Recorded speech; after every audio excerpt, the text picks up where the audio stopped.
which is by its very nature tricky to follow with certainty. And in the hands of 19th century Americans, esoteric discourse was largely promulgated by middle-class seekers who were neither well-educated nor equipped to treat their predecessors subtly. The still young American Republic, however, far from suffering an anxiety of influence, actively sought the legitimation provided by claims to continuity with established and revered tradition. The two movements I will be looking at fall outside of the narrow confines of Christianity and cast wide nets for their historical and ideological forebears. While some spiritualists found Christianity compatible with talking to the dead, the ultimate truth claim of most Christian thought in the era, that there were distinct afterlives of the saved and the damned, was ultimately incompatible with spiritualism's universal salvation. And while later theosophists were able to articulate a Christian theosophy, Helena Blavatsky was actively hostile to the church, blaming it for willfully obscuring the truth from the masses. Unmoored from the New Testament, these groups cast backward for their identities to Plato, Neoplatonism, and specifically Kabbalistic ideas about the self and the divine. I've been lucky enough to have heard the last 3 days of papers, which has informed my original writing of this already. And per our discussion yesterday evening, I want to say that I completely agree with Pat. Americans never used theosophy to shore up a national identity. In great part, I think that this is because theosophy is a fantasy of the past, and America just didn't have one to speak of. Right? So when Marco brought up Mormons, and Mormons obviously gave America its most significant internal history, but even Mormonism had to come to Israel. Right? The ultimate goal of identity in Mormonism is to be Latter-day Jews. Right? So this casting backwards for an identity because of the very newness of the Republic, the very experimental nature of it, and frankly the complete and utter illegitimacy of the idea that was recognized by many people, is not a nation-building event, but rather looking for a foundation to that nation. Even among spiritualists, there are very, very few who contact, so there are two kinds of talking to the dead. There's the domestic dead, and then there's the famous dead. And when you contact the famous dead, it's generally for advice on national matters, right? And even among the famous dead, about the only American who is habitually contacted is Benjamin Franklin. With the exception of the chemist Robert Hare, no other spiritualist has a list of patriotic dead that they contact. The people who are actually contacted are classical or European, Swedenborg, Francis Bacon, Shakespeare, Socrates. Ben Franklin's the only American. So, okay. Recently, Claire Fanger has argued that Moshe Adell's definition of theurgy has historical implications far broader than Jewish mysticism. Adell proposes that the divine is a dynamic entity in need of human action in order to fully inhabit its correct relation to itself. Another thing I've been hearing at this conference is an ongoing question of how Jewish Kabbalah is, and more significantly, how Jewish Kabbalah should be. And Claire is attempting to firmly take Adell's notion of Kabbalah out of Judaism and to perform a similar feat of not universalizing, but making it much more along the lines of phenomenon shared by all religions, like mysticism, or so making it much more a broad category. And she gave a paper at the AAR that I was not entirely convinced by, maybe Marco. I think it's a slightly different thing, but nevertheless, this is going on. The collection Invoking Angels traces the influence of Kabbalah on multiple Christian and quasi-Christian thinkers. For my purposes, directly on Raymond Lull, and indirectly on Lull, and directly on Johann Breucklen. The extraordinary influence of Emanuel Swedenborg on American metaphysical thinking constantly invokes Kabbalah, and specifically the primordial man.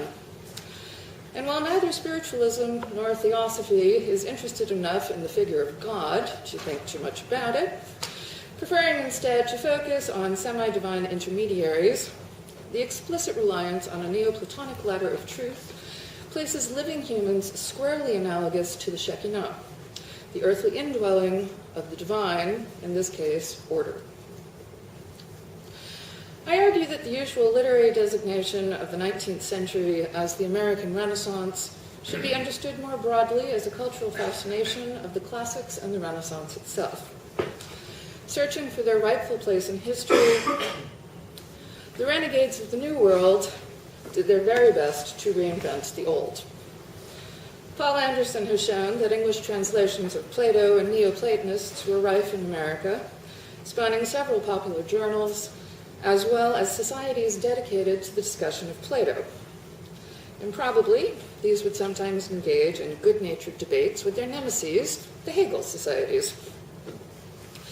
In this atmosphere of the rebirth of ideals of antiquity, spiritualism may be understood as a cultural expression of Neoplatonic Renaissance thinking, refurbished for American use. Spiritualism had begun in 1848 with the Fox sisters' mysterious rappings in Hydesville, New York. The Fox girls, Kate and Margaret, responded to an apparent poltergeist in their house by attempting to communicate with it through belabored Morse code called alphabet raps, 1 for A, 2 for B, and so forth. The ghost responded with raps of its own, and the sweeping religious movement of spiritualism was inaugurated. For adherents, the ability to traverse the threshold of death and communicate with those in the afterlife was the logical conclusion of the age of communication. As the century progressed, the telegraph, the telephone, and photography would all demonstrate that instant and invisible communication across space was possible. Bridging the gulf between heaven and earth was merely the next step. The spiritualist vision of heaven was largely dependent on the writings of Andrew Jackson Davis, the Poughkeepsie seer and the founder of the Harmonial Philosophy. Davis had already authored several books when the Fox sisters communicated with their ghost. By allying with the new movement, Davis provided the needed theological backbone that cemented the new appearances of the dead with an established cosmology of the heavens. Relying heavily on Swedenborg's mystical experiences of the afterlife, Davis expanded his predecessor's 3-tiered heavens to 7 tiers that were alive with motion. The dead were not instantly perfected, but rather progressed in heaven, climbing the ladder of heavens as they became more knowledgeable and spiritually refined. Heaven itself was open to all, reflecting the self-identity of the young republic as a meritocracy.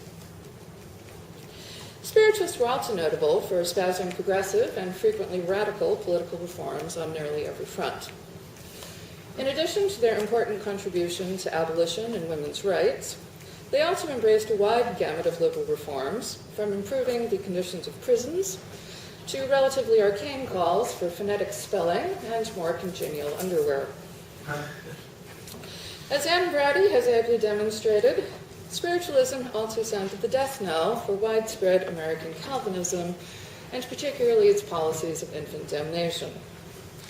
By providing grieving mothers with what was understood to be empirical proof of the continued existence of their children in the afterlife, the movement implicitly and explicitly condemned a God who could callously and capriciously send innocents into the fires of hell.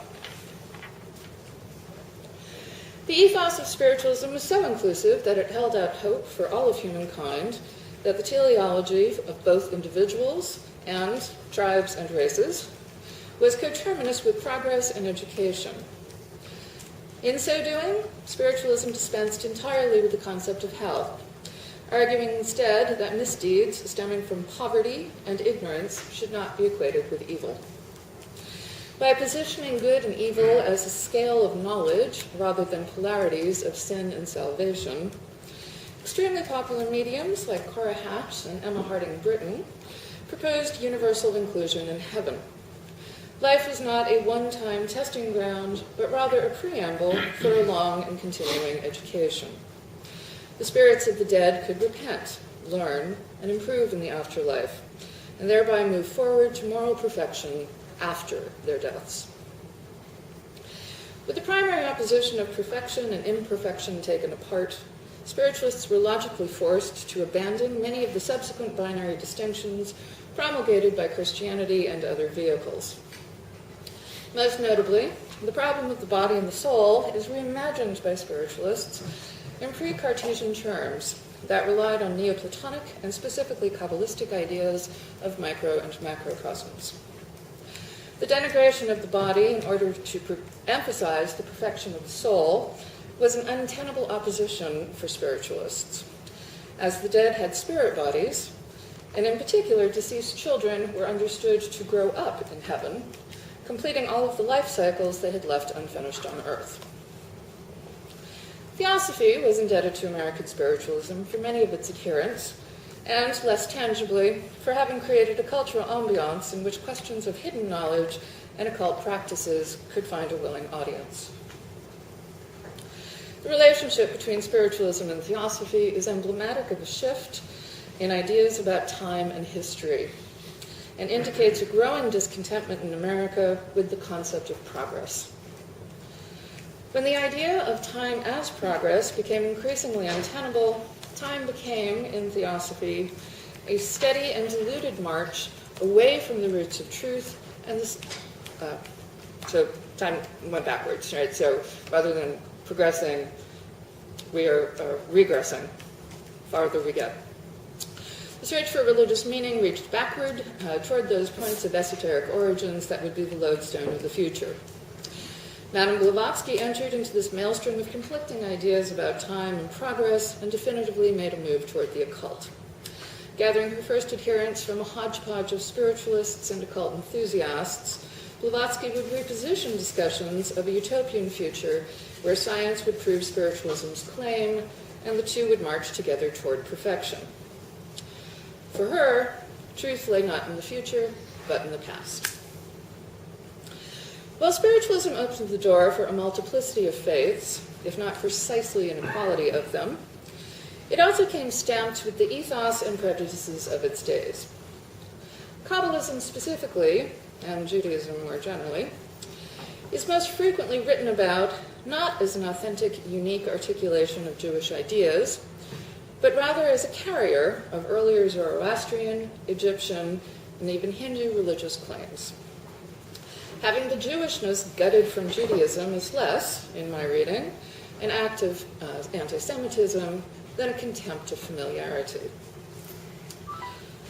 A typical sentiment is found in Art Magic, a book on the border of spiritualism and theosophy that endorses both and argues for their ultimate compatibility.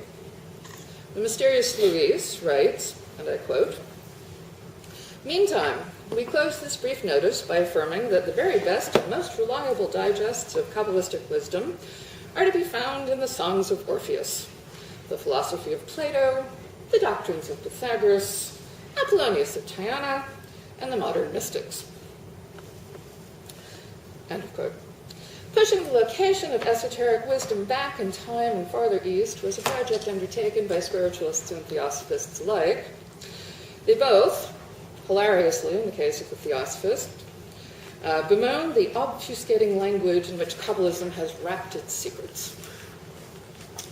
The two loci, however, where both spiritualists and theosophists were willing to grant Kabbalah both cultural specificity and desirability, are in discussions of the body. Two such instances were favorites of the American Kabbalistic legacy, the primal androgen and the primordial man, Adam Kadmon.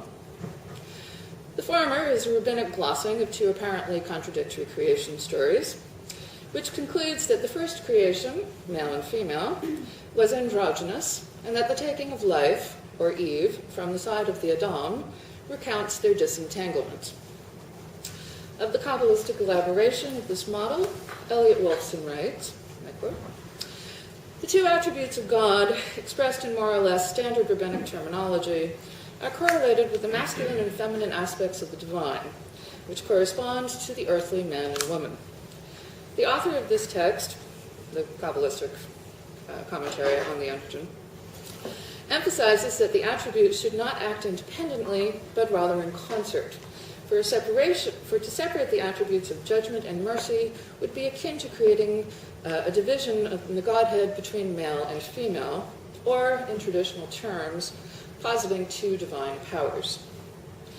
The conjunction of the two attributes enables one to pass into the other, so that acts of judgment can be ascribed to the name associated with mercy, Yahweh, and acts of mercy to the name associated with judgment, Elohim.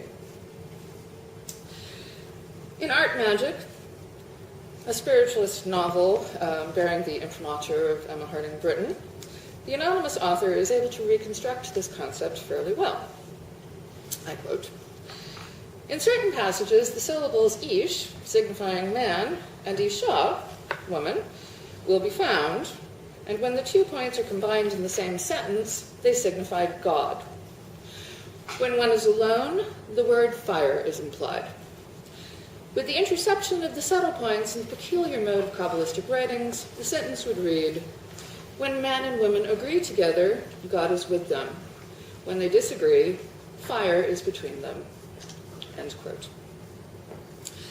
As Adele has shown, the Kabbalist remains very much in line with rabbinic mythopoetics. And as Wolfson points out, the sole major departure of the Kabbalistic androgen and the rabbinic one is that the later articulation mapped the sun and the moon onto the genders in a positive and complementary equation. This is not traditional in rabbinic Judaism. One blots out the other. They're not complementary. The historical continuity regarding the primal androgen is lost on the author of Art Magic, who is himself torn about the role of sexuality in esoteric ritual. Devoting 2 full chapters to sex magic, in what seems to be a generally approving way, he nevertheless delivers a sustained complaint that the God of the Torah, whose obsession with childbearing has led to far too much emphasis on sex in Judaism. It's generally okay for other people. In Blavatsky's crafting, the primal androgen becomes a dialectic movement through which duality is created in each new generation. Informed by Levy's Kabbalah Denudata, Blavatsky elides Sophia and Sephirah as the first woman, who resides within the first Adam or Adonai. And I quote Blavatsky, this is Esoteric. In the former Adonai lies Eva, and she is within Adam Primus, for she is part of himself who is androgen. The Eva of dust, she who will be called in Genesis of the mother of all that live, is within Adam the second. In Blavatsky's centrifugal logic that seeks to eliminate the peculiarities of any exotic religious system across time and space, Kabbalah, the Trinity, the Orphites, and the Gnostics have struck upon the same dialogic formula throughout history. Her comparativism continues. Quote, when the woman separates herself from her androgen and becomes a distinct individuality, the first story is repeated over again. Both the Father and the Son, the 2 Adams, love her beauty, and then follows the allegory of the temptation and the fall.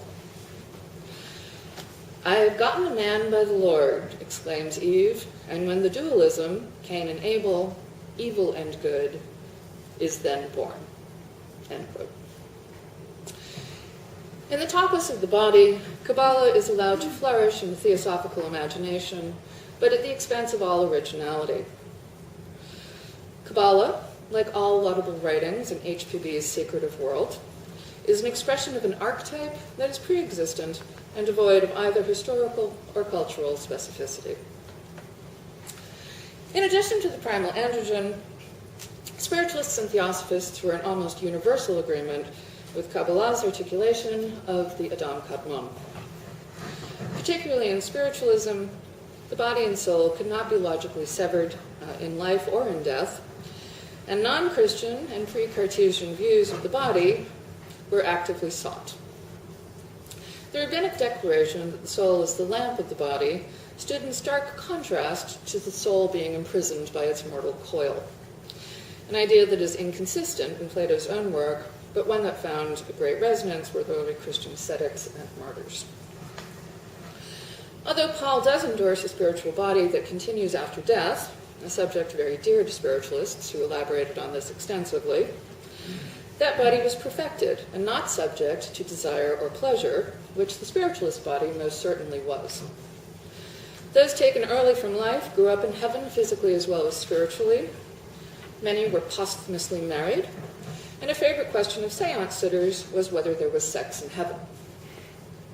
Some spirits even reported, albeit a vast minority, that the dead could have spirit babies in heaven. These were people who needed a body that was not crass matter, but rather a divine affair.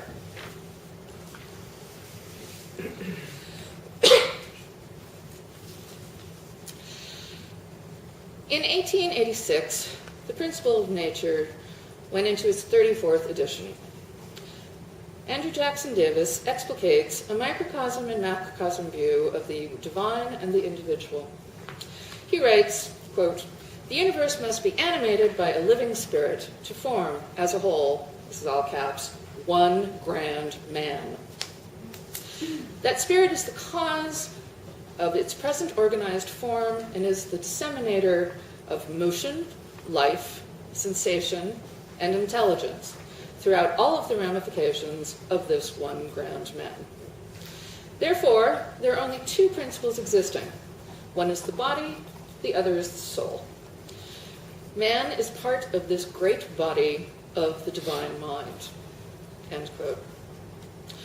Motion in the universe is reflected in the tides, the moon, and the human form. The celestial and the terrestrial are linked. The human body contributes to the divine body and receives emanations from it as the pulse of life and thought. At this workshop, I've learned that there is obviously a great deal of conflict about pushing and pulling toward universalism and claims to uniqueness.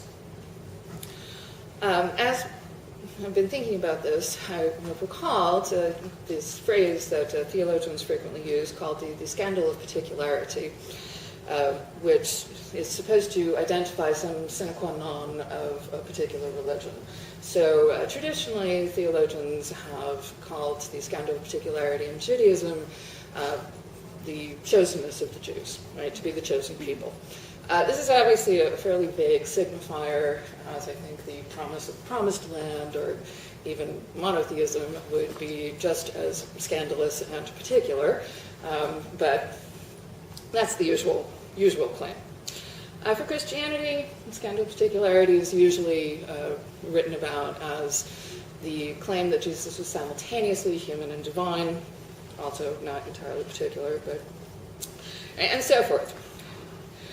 And while he sees Kabbalah as continuous with rabbinic tradition, it implies that the scandal of particularity in Jewish mysticism is the existence of dynamic interaction with the Godhead in a way that human participation is vital. Davis reiterates this sentiment and thus claims Kabbalistic doctrine as central to spiritualism's cosmology. Right? So if there's something particular about Kabbalah that Idel puts his finger on, it is this dynamic interaction of the human and divine, two directions. And Davis takes it, puts it in spiritualism. This vision of the body as bound to the movement of the planets is clearly influenced by Renaissance articulation of correspondences, and particularly the Kabbalistic concept of Adam Kadmon. In Heaven and Hell, Swedenborg outlines how the design of heaven in toto is in the image of the grand or divine man, and how each subsequent division of heaven represents increasingly smaller but identical images of the human body. He explains that just as each body is composed of parts, organs, viscera, vessels, etc., that function as a unified whole, so too does heaven comprise seemingly independent functions that actually work together, with God ruling the universe as he would a single man. Every angel in heaven is in the form of a body, and God himself is in the form of man. Swedenborg laments in numerous places that by his day, the knowledge of correspondences has already been lost, but that it remains of primary importance in understanding the workings of heaven. A complicated correspondence exists with the grand man, more a hall of mirrors than a simple reflection. Heaven is divided into two kingdoms that correspond to the heart and the lungs. Innumerable smaller independent systems branch out from these two main organs. Moreover, precisely where a plant or an angel or a human is located on the spatial arrangement of the grand man will govern the gifts and talents of the beings there, such that those who reside in the head are the wisest in all things, those in the breast the most charitable, the arms the most powerful, and so forth. Swedenborg's explicit reliance on Kabbalah here results in a profoundly corporeal claim wherein the body is not in opposition to the soul. Instead, returning Scripture to its Jewish roots, humanity is made absolutely literally in the image of God.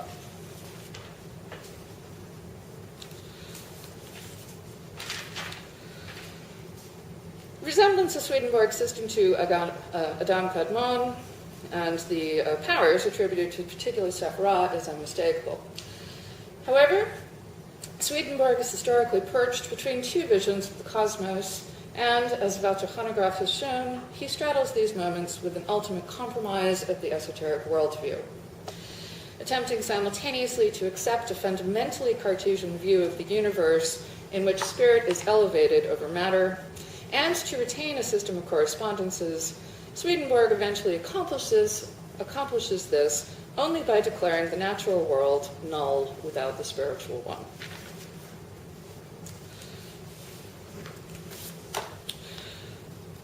Andrew Jackson Davis was a non-credentialed local medical doctor for much of his life, and he repeatedly makes a single point about disease. Its cause is discord. The body is not invaded by an external pathogen, but rather knocked out of alignment from its proper reflection with the soul. Davis takes the efficacy of animal magnetism and his ideology of disease, takes animal magnetism for granted, and his ideology of disease frequently describes an elaboration on the basic principles of this theory. Mesmer proposed that a magnetic fluid governed the entire universe and that it could be blocked, and ill health was a result of your magnetic fluid being out of whack. Mesmer said that magnetized objects and fellow humans could restore the congenial flow of the fluid, and he reported literally hundreds of cures achieved through his system. Davis concurs, writing, "Perfect health is perfect harmony, a state when the immortal spirit circulates equally through every organ and tissue." This view of the body as naturally in harmonious accord with the soul is only the beginning of Davis's understanding of the proper knowledge of health. The care of the body replicates nothing less than the cosmos itself. Quote, "The human organism is a world of motions, a solar system, or otherwise a universe in miniature." Swedenborg calls the body a heaven in miniature, and he, of course, is taking this from Plato's Timaeus and later Kabbalists. Health is tantamount to the symphonic motions of the solar system. Back to Davis. The internally healthy man, beheld with spiritual perceptions, looks like an illuminated world, a typical summary of the life, beauty, and harmony of the universe. So accustomed should we be to moving, sleeping, and thinking right, that it should be as hard for us to deviate from the regular path prescribed by nature as it is for Earth to depart from its orbit. Alive with motion, the healthy body reflected the symmetry of the cosmos and its mirror in the soul. Davis intellectually inherits the basic template of the grand man, as well as the importance of reading the world according to a system of correspondences. If Swedenborg effected a compromise between the Cartesian and esoteric paradigms available to him, Davis performed a similar, if less intellectually sustained, feat between the worlds of Sweden and Mesmer. He rejoined the spiritual and material worlds. In the morning lectures of 1865, Davis delivered a very rare spiritualist critique of Swedenborg's thought, arguing against Swedenborg's application of the correspondence system here to the Bible. Swedenborg had applied the theory of correspondences to writing itself, particularly scripture, claiming that words had interior and exterior meanings to the extent that a fully interior reading of the Bible would result in a creation that was unrecognizable as dependent on the exterior text. This system, also probably inheritance of Kabbalism, rendered every word a stand-in for another concept based on association. For example, a lamb actually signals a gentle disposition, and the Israelite temple sacrifice prefigures the bread of Christian communion. Davis takes umbrage with this reading strategy and denies Swedenborg's proposition that there is any disjuncture between the interior and exterior truths of anything.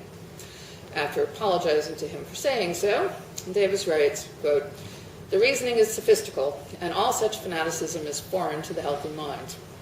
For the rest, the internal and external of all things are married together and correspond literally to each other, and that which is true inwardly is also true without. In their proper understanding, word and deed harmonize universally." End quote. In short, Davis rejects the hierarchical dualism and reinfuses the body and the natural world with the divine. While Theosophy would eventually adopt its own binary of exclusion, distinguishing between the initiated and the not, both it and Spiritualism began with an ethos of inclusion.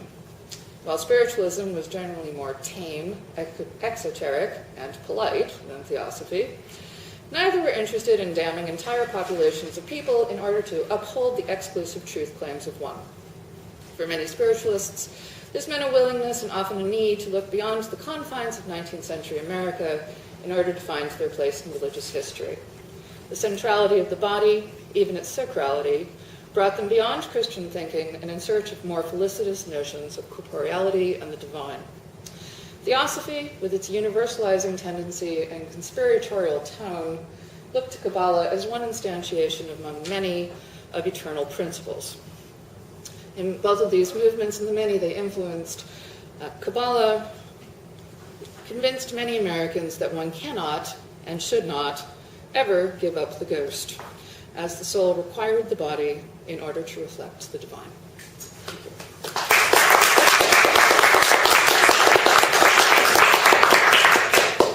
So, some minutes for discussion, Boaz.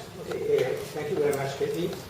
I wondered about, we know about Blavatsky's sources of Kabbalah. I wondered about Davis and other spiritualists, about the sources apart from Swedenborg, which I'm not sure that we can see him as a Kabbalistic source. And the second question here, I might miss something concerning your use of Fidel and Wilson observation on Kabbalah as either showing influence or shared similarities between spiritualists' conceptions and the Kabbalah. And here I wondered if these similarities between spiritualists Wolfson and Edel, are they dependent really on the similarities in Kabbalah, or maybe we should look at the similarities between spiritualist, theosophist, late modern conceptions of Kabbalah in esoteric circles and in Kabbalah scholarship, that these similarities lie there and not in the resemblance between Kabbalah and spirituality slash theosophy or Western esotericism. Okay, I might need you to reiterate the second question, but let me tackle the first. Okay. Yes, in terms of sources, there is, of course, a lively discussion about the direct influence of Kabbalism on Swedenborg, which has generally, I would say, concluded with the Honograph's article on this, right, do you concur, Marco? Mm-hmm. That says, essentially, even if he was not directly influenced by Kabbalah, he was so deeply influenced by things that looked just like it that it's self-same. So Right? Swedenborg, very irritatingly, like many seers, claims to have never read anything, and Andrew Jackson Davis claims the same thing. So actually figuring, right, because this is of course going to prove the veracity of their, what they have to say if they have no influences whatsoever. Davis is a little harder to pinpoint on this. It is clear that he was aware of the Kabbalah Denudata, that there's something in the air about Frank's translation, and certainly Jocelyn Godwin has shown that a couple of copies of Margaret Atwood's book, which includes a discussion of Kabbalah, it's not very particular, but nevertheless, managed to sneak their way into the States before the entire print run was burned. So he clearly has a sense that he thinks something about Kabbalah. Right? And I would say Emma Harding Britton is, and her circle, are much more learned and much clearer in terms of what they understand to be Kabbalistic. And you can see all of them even trying to sort of play with Hebrew. And the spiritualist books are actually rife. I don't even know how they got the letters for this, but with trotting out the language in order to gird up their props, right? Their credentials, their respectability. So yes, all these books have the kind of Hebrew sort of slapped all over them, and then you're treated to an explication of what it says. In terms of Kabbalah in America, there was a very in the 1840s, there was a rabbi with an enormous Kabbalistic library who lived in New York, who was in fact hired by Joseph Smith to come to Nauvoo and teach Hebrew and Kabbalah to his followers. So it's in the air. Right? So to your second question, the association of contemporary scholarship on Kabbalah and 19th century subjects that I'm looking at? Well, I mean, to some extent, we recreate the past in our own image every time we speak of it, right? But I do think that the spiritualists, much less than theosophists actually, spiritualists have a reason to go looking for systems that do not denigrate the body. And one of the places they find it, one of the main, this is not to say only, but it is kind of close, places they find it is Kabbalah. So, of course, I can't get out of my own interpretive shell, but I do think that there's something actually there, and it's not just an elective affinity between what happens to be going on right now and what happens to be going on. Helmut?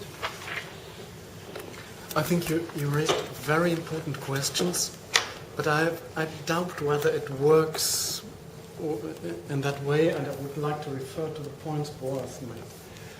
If we talk about Swedenborg, there is a really groundbreaking study on him by Friedemann Stengel, which is, in my perspective, just basic. We can't speak about Swedenborg without realizing this work. So you have a broad perspective on nearly all questions on Swedenborg. He made it from the sources he wrote in the archives. And there you have hints on the Kabbalistic sources for Swedenborg. That's the Southern German Pietist movement, that's Oettinger, all these things. And from there you have relations. What Swedenborgians in the 19th century did, it has the name of Swedenborg, but at least we should say it's quite different from that, what Swedenborg thought and did. And I have a similar problem concerning spiritualism. It's really a very complex movement with different branches and concepts. So I doubt whether it's helpful to speak about spiritualism in that way. I feel we have a similar problem that we have in Theosophy. If we look on these national or regional traditions, what we are doing these days, we realize that under this umbrella of some overarching theories, we have very special, different movements. So I would suppose to reduce this very important question of this development from where to where, and to discuss it with more detailed perspectives and regional perspectives. And Swedenborg is just only the most difficult case because we had up to now a really reliable study on his work. So that's really not your problem because it's a recent study. But so things are becoming quite difficult, and the answer depends normally, or the theoretical or overarching answer depends on the basic research we do in details. So it's just difficult. That's all. Can we just keep it short? We have a couple of more questions. Oh, sure. Okay. I understand that any time you analyze something, you're squashing it, right? By definition, you're flattening it. And I certainly do not disagree with the specificities of different locations and discourses. I just want to say, though, that it does not come any more mainstream in America than to look at Davis in Britain. If there were two spiritualists that you wrote, every American who even thought about this knew it's those two. Massimo? Yeah, comment and question. In linking our two papers, historians of Canadian nationalism normally say it's a way of answering what they call the transatlantic dilemma, that either Canada is an appendage to Europe, it's an appendage to the United States. So how did Canadian nationalists try to solve this dilemma? By finding the rationale for nationalism not in history but in geography. And so it was the mystic north. Now the question is, some historians of religion like Cathy would claim that locating the rationale for American nationalism in geography rather than in history, that was mostly done by transcendentalists. So how do transcendentalists, of course we're in touch with many people you mentioned, how do they fit in your overall picture? I think that the academic division, and I myself am guilty of this, of looking at something through the lenses of either time or space is obviously artificial. I happen to like time more, so that's... but yeah, so Cathy Albanese makes the argument that the metaphysical tradition in America, is a phrase which she has coined, that it is essentially an esoteric project at its very core, and that the idea of creating a nationalism, I think you can certainly see that with certain westward projections, but less so, I would say, in the original colonies, and to Ohio at least.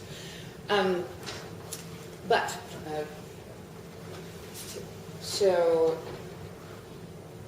the Transcendentalists obviously knew about spiritualism, they knew about mesmerism, they knew about Davis, and they largely rejected them.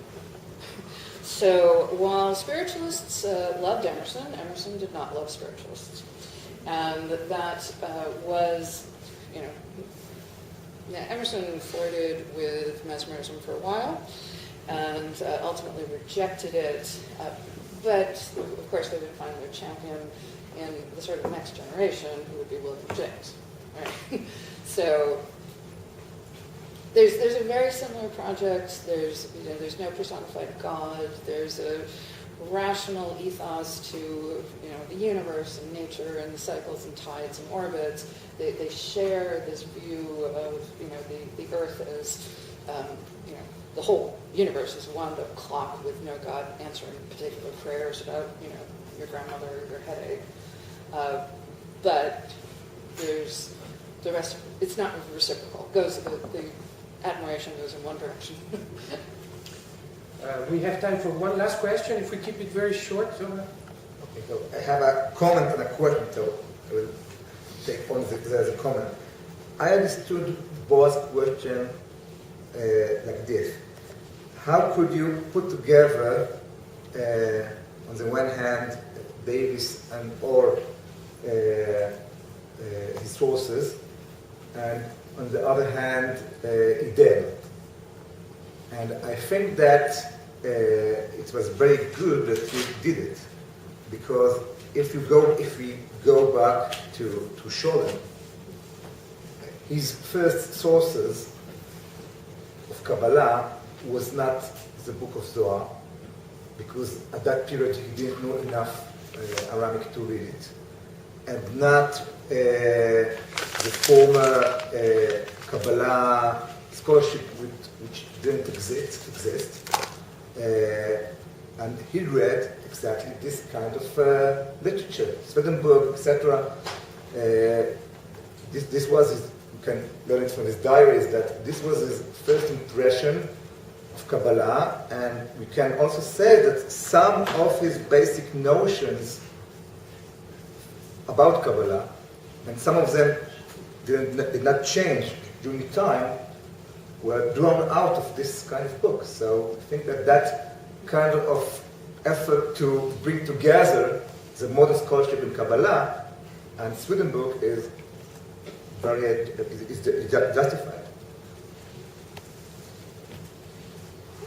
I think we can stop here. Thank you very much.